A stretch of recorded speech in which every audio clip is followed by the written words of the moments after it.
नमस्कार, बहुत स्वागत है आपका। आप देख रहे हैं ग्रैंड धर्मा सन्मार्ग।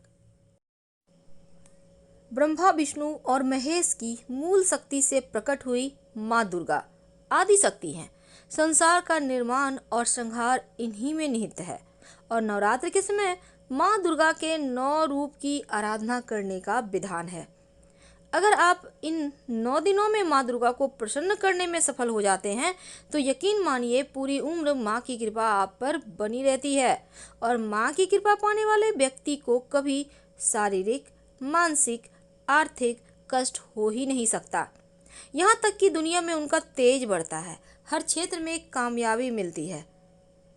नवरात्र के समय कुछ चीज़ें हैं जिनको घर जरूर लाना चाहिए।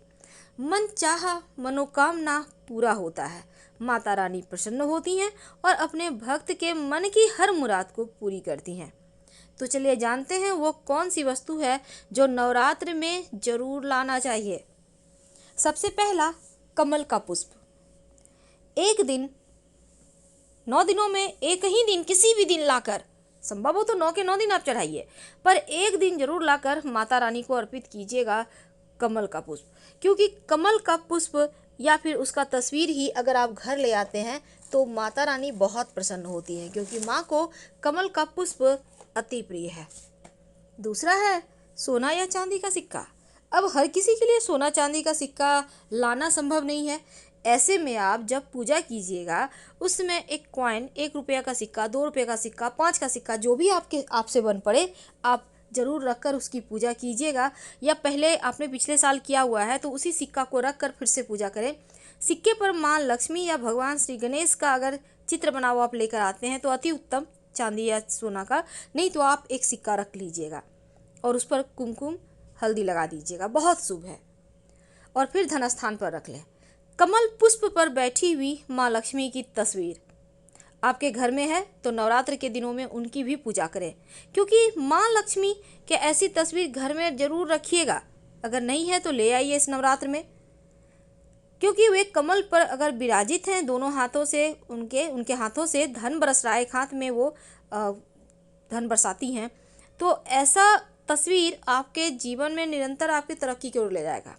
मोर का पंख नवरात्रि के दिनों में जरूर लाना चाहिए, क्योंकि जो नकारात्मक ऊर्जा है उनसे बचाता है मोर पंख। लाकर अपने घर के मंदिर में रखें। जो आपके घर में छोटे बच्चे हैं उनके कमरे में रखें। पढ़ाई लिखाई पे फोकस होगा, आपके बच्चे स्वस्थ और मस्त रहेंगे। और 16 श्रृंगार, क्योंकि बिना श्रृंगार के तो हर कोई अधूरा है, इसलिए 16 श्रृंगार की वस्तु नवरात्र के समय घर जरूर लाइए और उसे घर में जो आप माँ दुर्गा की आप पूजा कर रहे हैं उनको अर्पित कर दें। आप पर पूरी उम्र उनकी कृपा बरसती रहेगी। तो नवरात्र में माँ को 16 श्रृंगार की वस्तु अर्पित करें और फिर उसको आप पहने, उसको यूज करें, उसको धारण करें। थोड़ा बहुत आप किसी को दान करना चाहते हैं कर सकते हैं, पर खुद पहने, उसमें माँ का आशीर्वाद छिपा है। वैसे तो कुछ ऐसी चीज़ें हैं जैसे तुलसी का पौधा, आपके घर में नहीं है तो इस नवरात्र के दौरान ले आइए।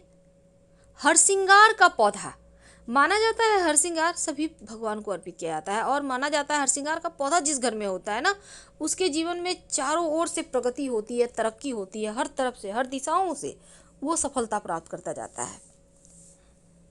तुलसी का पौधा, हरसिंगार का पौधा, आप चाहें तो बिल्वपत्र का पौधा भी लाकर जोड़े की संख्या अपने घर के मुख्य दरवाजे के बाहर लगा दीजिए, क्योंकि उसमें थोड़े कांटे होते हैं, इसलिए अंदर लगाएंगे बच्चों को चुभ जाएगा, इसलिए थोड़ा सा संभल के लगाइए।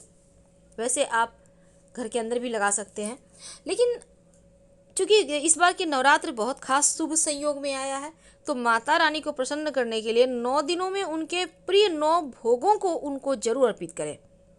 माँ के अलग अलग स्वरूप को अलग अलग चीज़ों का भोग लगाया जाता है। फिलहाल विदा लेते हैं, धन्यवाद।